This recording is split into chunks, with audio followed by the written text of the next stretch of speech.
السلام علیکم، میں ہوں ریحان اور آپ دیکھ رہے ہیں اسلامی چینل اصلاح ایمان و عمل۔ ہمارا مقصد حق اور سچ کا پرچار اور رضا الہی کا حصول ہے۔ اس مشن میں ہمارا ساتھ دیں، چینل کو سبسکرائب کریں، گھنٹی پر کلک کریں اور ویڈیو کو زیادہ سے زیادہ شیئر کریں۔ دیکھیں، قرآن مجید نبی کریم صلی اللہ علیہ وسلم کے وہ صفات ذکر کر رہا ہے جن صفات کے ساتھ آپ صلی اللہ علیہ وسلم ایک معلم بن کے دنیا کے اندر آئے ہیں۔ ان کے کام کیا تھے؟ وہ کام اللہ رب العزت ان آیات کے اندر جو ہے وہ بتا رہا ہے۔ پہلا کام اللہ کے نبی صلی اللہ علیہ وسلم نے جو کیا ہے دعوت اور تبلیغ کا، اس کے طرف اس میں اشارہ ہے۔ یتلو علیہم آیاتہ، اللہ کے احکامات ان کے سامنے بیان کرتا تھا۔ کوئی دوسرا مشن نہیں تھا، کسی مفتی کا فتویٰ ان کے سامنے بیان کرے، کسی فقہی کا کوئی فقہی اصول ان کے سامنے بیان کرے، کوئی مسئلہ بیان کرے ان کے سامنے، اپنے حضرت اور اعلی حضرت کا قول ان کے سامنے بیان کرے، خواب ان کے سامنے بیان کرے، قصے ان کے سامنے بیان کرے۔ نبی کریم صلی اللہ علیہ وسلم ان کے سامنے اللہ کی کتاب کو بیان کرتے تھے، اس لیے کہ یہ حکم تھا انہیں، وَاتْلُو مَا أُوحِيَ إِلَيْكَ مِن کتاب ربک، کہ جو کتاب اللہ نے تمہارے طرف وحی کی ہے محمد صلی اللہ علیہ وسلم، آپ ان کے سامنے وہ کتاب بیان کرے۔ بلغ ما انزل الیک من ربک، جو کتاب اللہ نے تمہیں دی ہے اس کتاب کو آپ پہنچائے ان تک، یہ ان کی ڈیوٹی اللہ رب العزت نے لگائی تھی۔ یہ بالکل ایک خالص دعوت تھی جس کے اندر کسی قسم کی کوئی ملاوٹ نہیں تھی، جس کی تصدیق قرآن کرتا ہے۔ سورہ نجم کے اندر اللہ فرماتا ہے وما ينطق عن الهوى ان هو الا وحی یوحى، یہ محمد اپنے طرف سے نطق نہیں کرتا، یعنی زبان نہیں ہلاتا، یہ بات نہیں کرتا، یہ جو کچھ کہتا ہے بس وہی کہتا ہے جو اللہ کے طرف سے وہی ہوتی ہے، اس وحی کو تمہارے سامنے بیان کرتا ہے، اپنی طرف سے کوئی مسئلہ نہیں بیان کرتا ہے۔ سورہ الحاقہ کے اندر اللہ نے اپنے نبی سے فرمایا اگر یہ نبی وَلَوْ تَقَوَّلَ عَلَيْنَا بَعْضَ الْأَقَاوِيلِ، اگر یہ نبی اپنے طرف سے کچھ باتیں گڑھ کر بنا کر وہ لوگوں کے سامنے پیش کرتا، ہماری طرف اس کو منسوب کرتا، تو اللہ فرماتا ہے ہم اس کا دایاں ہاتھ پکڑتے اور اس کی رگ جو ہے وہ ہم کاٹ دیتے، گردن کے رگ اس کی کاٹ دیتے، اور کوئی اس کو پھر بچانے والا نہ ہوتا مجھ سے۔ لیکن نبی نے حق ادا کر دیا ہے۔ لوگ اس سے مطالبے ضرور کرتے تھے ائت بقرآن غیر ھذا او بدلہ، اس قرآن کے علاوہ کوئی اور کتاب ہمارے سامنے پیش کرو، یا اس کتاب کے اندر کچھ تھوڑی سی تبدیلی لاؤ۔ لیکن اللہ کے رسول نے فرمایا میں اللہ کے عذاب سے ڈرتا ہوں، یہ میرے بس کی بات نہیں ہے کہ میں اپنے خواہش سے کوئی چیز تمہارے سامنے پیش کروں، میں تو اللہ کا بندہ ہوں، اس کے احکامات کی اتباع کرنے والا ہوں، اور مجھے اس نے یہی حکم دیا ہے کہ اس کتاب کو تمہارے سامنے پیش کروں۔ تو دیکھیں، سب سے پہلے کام اللہ کے نبی صلی اللہ علیہ وسلم نے جو کیا ہے وہ یہ ہے یتلو علیہم آیاتہ، اللہ کی کتاب ان کے سامنے بیان کی ہے۔ دوسرا کام وَيُزَكِّيهِمْ،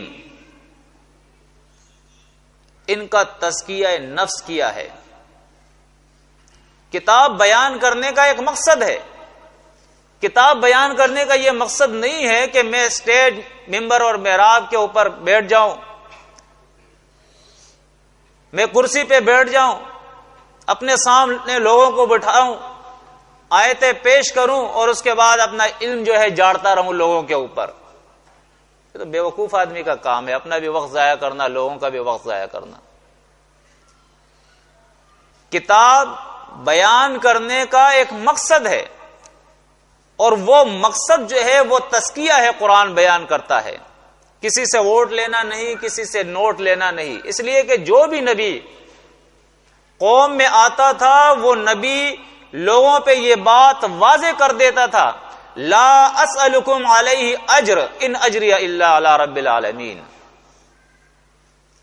میں یہ دین تمہارے سامنے بیان کر رہا ہوں، اللہ کی کتاب بیان کر رہا ہوں، اس لیے نہیں بیان کر رہا ہوں کہ اس کے بعد میں چندہ مانگوں گا، تم سے نوٹ مانگوں گا، ووٹ مانگوں گا۔ اس کی اجرت جو ہے وہ میرے رب کے اوپر ہے، جس کا دین بیان کر رہا ہوں وہی مجھے اجر دے گا، تم سے کوئی طلبگار نہیں ہوں اس چیز کا۔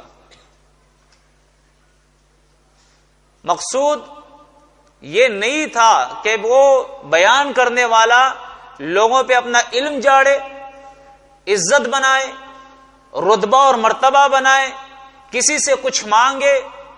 مقصود صرف اور صرف یہ تھا کہ لوگوں کا تزکیہ ہو جائے، اندھیروں سے وہ روشنی میں آ جائے، گناہوں سے وہ نیکی میں آ جائے، شرک سے وہ توحید میں آ جائے، بدعت سے وہ سنت میں آ جائے، گمراہی سے وہ ہدایت میں آ جائے، مخلوق سے کٹ کے خالق کی طرف آ جائے، دنیا کے بجائے ان کی نظر آخرت پہ بن جائے، وہ اصلاح کرنے والے بنے، وہ فساد کرنے والے دنیا کے اندر نہ رہے۔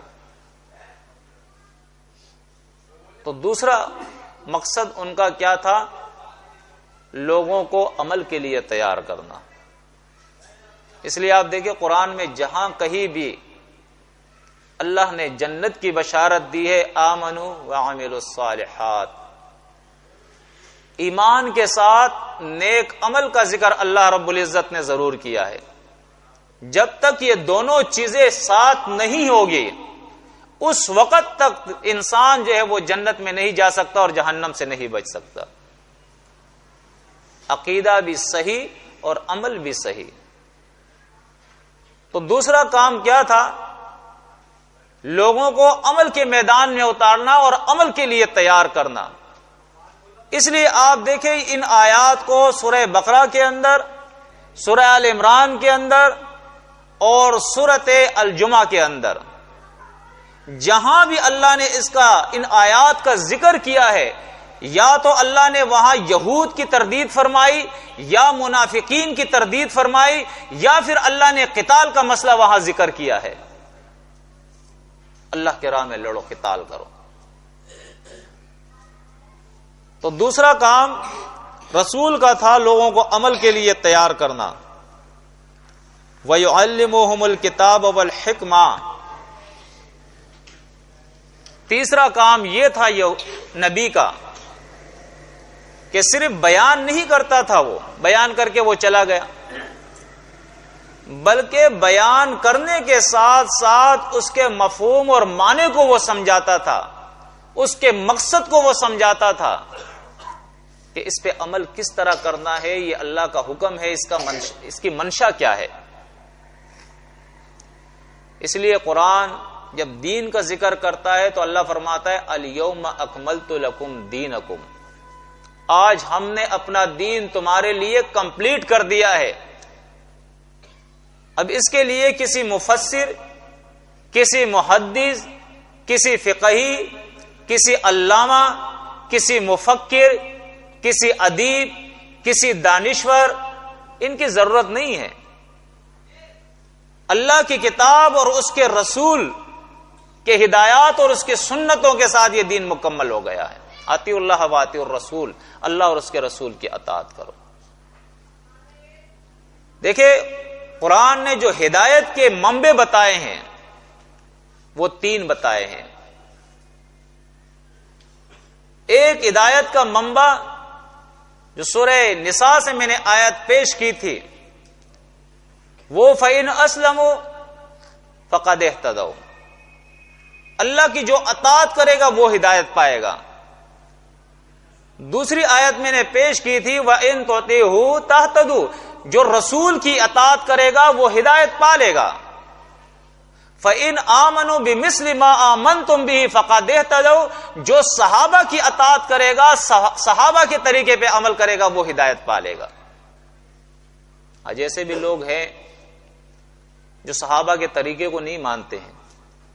ایسے بھی لوگ ہیں جو صحابہ کرام کی جماعت کو تنقید کا نشانہ بناتے ہیں، صحابہ کرام کو گالیاں دیتے ہیں، صحابہ کرام پر الزامات لگاتے ہیں. صحابہ کرام کو علیہ باللہ آپس میں انہوں نے لڑایا ہوا ہے. کبھی جنگ صفین ہوا ہے، کبھی جنگ جمل ہوا ہے، کبھی واقعہ کربلا ہوا ہے.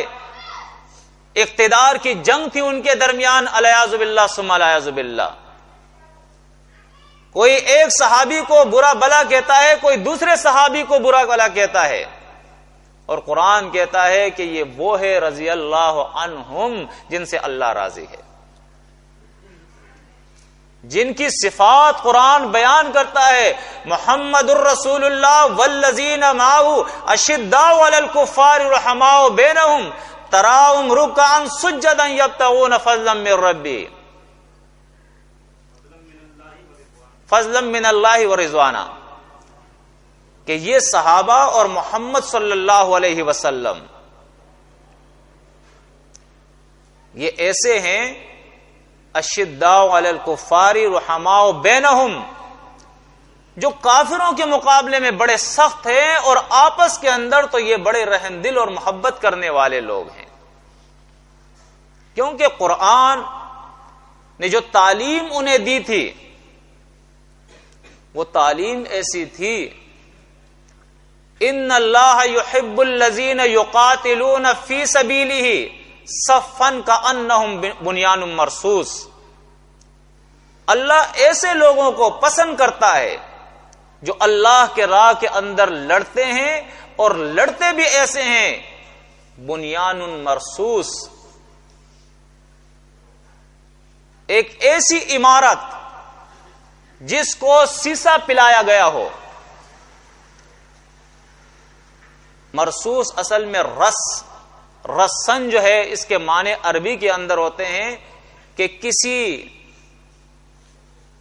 دو چیزوں کو، ان کے اجزاء کو آپس کے اندر داخل کر دیا جائے، ایک کر دیا جائے. اس لیے دیکھیں قرآن جب مومنین کا ذکر کرتا ہے تو اللہ فرماتا ہے سورہ توبہ کے اندر ام حسبتم ان تترکوا ولما یعلم اللہ الذین جاہدوا منکم، کیا تم سمجھتے ہو کہ اللہ تمہیں ایسے ہی چھوڑ دے گا ایمان کا صرف دعویٰ کرنے سے؟ وَلَمَّا يَعْلَمِ اللَّهُ الَّذِينَ جَاهَدُوا مِنْكُمْ، اور اب تک اللہ نے تم میں سے جو مجاہد ہے ان کو ظاہر بھی نہیں کیا ہوگا، ویسے تمہیں اللہ جنت میں داخل کر دے گا. وَلَمْ يَتَّخِذُوا مِن دُونِ اللَّهِ وَلَا رَسُولِهِ وَلَا الْمُؤْمِنِينَ وَلِيجًا، اور ایسے لوگوں کو اللہ ظاہر کرے گا جو اللہ، رسول اور مومنین کے علاوہ کسی کو ولیج نہیں بنائے گا. دیکھیں ولیج کے معنی پہ آپ غور کریں، ولجہ سے ہے. ولجہ کے معنی ہوتے ہیں ایک چیز دوسرے چیز کے اندر ایسی داخل ہو جائے کہ وہ غائب ہو جائے اس کے اندر، اور جس میں داخل ہو گئی تھی وہ نظر آئے، خود یہ غائب ہو جائے. یولج اللیل فی النہار ویولج النہار فی اللیل، قرآن کے اندر اللہ فرماتا ہے رات کو اللہ دن میں داخل کر دیتا ہے. جب رات کو دن میں داخل کرتا ہے تو رات ختم ہو جاتی ہے، دن آ جاتا ہے. اور دن کو اللہ رات میں داخل کرتا ہے، اور جب دن رات میں داخل ہو جائے تو اندھیرا چھا جاتا ہے، رات آ جاتی ہے، دن ختم ہو جاتا ہے، دن نظر نہیں آتا ہے پھر. اسی طرح مومن کے اندر اس طرح سے داخل ہوتا ہے، مومن کے ساتھ اس طرح کے تعلقات ہوتے ہیں، اس طرح کی محبت اور الفت ہوتی ہے کہ یہ ایک ہوتے ہیں، ایک جان. ان کی نفع ایک، ان کا نقصان ایک، ان کی سوچ ایک، ان کی فکر ایک، ان کا چلنا ایک جیسا، ان کا سوچنا ایک جیسا، ان کی منزل ایک، ان کی عبادات کا طریقہ ایک، ان کے عقائد ایک، ان کے معاملات ایک، ہر چیز ان کی ایک ہوتی ہے. کہیں قرآن کہتا ہے ان کا تعلق ایسا ہوتا ہے کہ یہ آپس میں ایک دوسرے کے علاوہ کسی اور کو بطانۃ من دونکم، قرآن کہتا ہے کہ تم رازدار ایک دوسرے کے علاوہ کسی اور کو نہ بنانا. یہ بھی بطن سے ہے، بطن معدے کو، اندرونی پیٹ کے اندرونی حصے کو کہتے ہیں. یعنی ان کے گہرے تعلقات ہوتے ہیں آپس کے اندر. تو ایسی جماعت جن کا قرآن ان الفاظ کے اندر ذکر کرتا ہے، ہم ان لوگوں کے بارے میں پھر الیاذ باللہ غلط زبان چلائے، ان کو گالیاں دے، ان کے عدل و انصاف کے اندر کوئی شک اور شبہ کرے، ان کے اطاعت کے اندر کوئی شک و شبہ کرے، ان کی مغفرت کے اندر کوئی شک و شبہ کرے، ان کے اہل جنت ہونے میں کوئی شک اور شبہ کرے، ان کا نہیں، ہمارا اپنے ایمان کا نقصان ہے اس کے اندر. تو ہمارے لیے بطور نمونہ اگر کوئی ہو سکتا ہے جس کو ہم دیکھ کے چلے تو وہ صحابہ کرام کی جماعت ہے. اس دور کے ہمارے بڑے نہیں، حضرت اور اعلی حضرت نہیں، بلکہ اطاعت کے لیے اللہ کی کتاب، اس کے رسول کا طریقہ، اور سبیل المومنین صحابہ کرام کی سبیل قرآن جس کا ذکر کرتا ہے. بہرحال قرآن مجید ذکر کرتا ہے وَيُعَلِّمُهُمُ الْكِتَابَ وَالْحِكْمَةَ وَإِنْ كَانُوا مِنْ قَبْلُ لَفِي ضَلَالٍ مُبِينٍ. کتاب اور حکمت کی تعلیم دیتا تھا رسول، قرآن کا مفہوم سمجھاتا تھا. پھر اس کے بعد آپ دیکھیں وَإِنْ كَانُوا مِنْ قَبْلُ لَفِي ضَلَالٍ مُبِينٍ. اگرچہ یہی جماعت جن کا رسول تزکیہ کر رہا ہے، اور تزکیے کے بعد جو ان کی شکل بنی ہے، قرآن نے اس شکل کو بھی ہمارے سامنے ذکر کیا ہے، اور وہ تاریخ بھی ہمارے سامنے ہے کہ ایمان سے پہلے ان کی کیا شکل تھی. وَاذْكُرُوا نِعْمَةَ اللَّهِ عَلَيْكُمْ إِذْ كُنْتُمْ أَعْدَاءً فَأَلَّفَ بَيْنَ قُلُوبِكُمْ فَأَصْبَحْتُمْ بِنِعْمَتِهِ إِخْوَانًا. ایمان سے پہلے وہ آپس میں دشمن تھے، ایمان کے بعد وہ آپس میں بھائی ہو گئے. یہ انقلاب تھا ایک جو ان کے درمیان آیا تھا. ایمان سے پہلے وہ جوا کھیلتے تھے، ایمان کے بعد وہ جوئے سے نفرت کرنے والے تھے. ایمان سے پہلے وہ زنا کیا کرتے تھے، ایمان کے بعد وہ زنا سے نفرت کرنے والے تھے، زنا کو مٹانے والے تھے. ایمان سے پہلے وہ سود کرتے تھے، وہ رشوت دیا کرتے تھے. ایمان کے بعد پھر اس نظام کے وہ دشمن ہو گئے. انہوں نے سود اور رشوت کو للکارا ہے کہ یہ طاغوتی نظام ہے اور اس نظام کو اس زمین پہ ہم چلنے نہیں دیں گے. ایمان سے پہلے چھوٹی چھوٹی باتوں پہ لڑا کرتے تھے، ایک دوسرے کو قتل کر دیا کرتے تھے. عزت کے نام پہ اپنی بچیوں کو زمین کے اندر درگو کر دیا کرتے تھے، اپنی بچیوں کو وہ قتل کر دیا کرتے تھے. لیکن ایمان کے بعد وہ اپنی بیٹی کو اللہ کی رحمت سمجھتے تھے، وہ اس کی عزت کرتے تھے، اس سے محبت کرتے تھے، اور عزت کے ساتھ جب وہ جوان ہوتی تھی اپنے گھر سے اس کو رخصت کرتے تھے. اور اس نام نہاد غیرت کو انہوں نے اس طریقے سے دفن کیا کہ جب لڑکی جوان ہوتی تھی تو گھر پہ جھنڈا لگا کے بتا دیا جاتا تھا کہ لڑکی ہے رشتے کے لیے، کوئی بھی مومن آ کے رشتہ کر سکتا ہے. اس کو غیرت کا مسئلہ نہیں بناتے تھے. ایک غلام ہوتا تھا اور دوسرا بادشاہ ہوتا تھا، آپس میں نکاح کر لیا کرتے تھے. ایک عرب ہوتا تھا اور دوسرا عجم ہوتا تھا، لیکن نکاح کر لیتے تھے، اس لیے کہ یہ ایمان کے بعد والی کنڈیشن تھی. ایمان سے پہلے تو وہ اپنے قوم، اپنے نسب کے اوپر فخر کیا کرتے تھے. وہ یہ بات پسند نہیں کرتے تھے کہ ہماری قوم کی لڑکی کسی اور قوم میں چلے جائے، کسی اور زبان میں چلے جائے. لیکن ایمان کے بعد وہ ایک ہی بات سمجھتے تھے کہ یہ کلمہ اس نے پڑھ لیا، یہ میرا مومن بھائی ہے. اب راستے کے اندر زبان رکاوٹ نہیں ہے، رنگ رکاوٹ نہیں ہے، زمین رکاوٹ نہیں ہے، نسب رکاوٹ نہیں ہے۔ اب ان کی نظریں دولت پر نہیں تھی، حسن پہ نہیں تھی، ان کی نظریں ایمان اور تربیت کے اوپر، سیرت کے اوپر تھی۔ ایمان سے پہلے جہالت تھی، اندھیرے تھے، لیکن ایمان کے بعد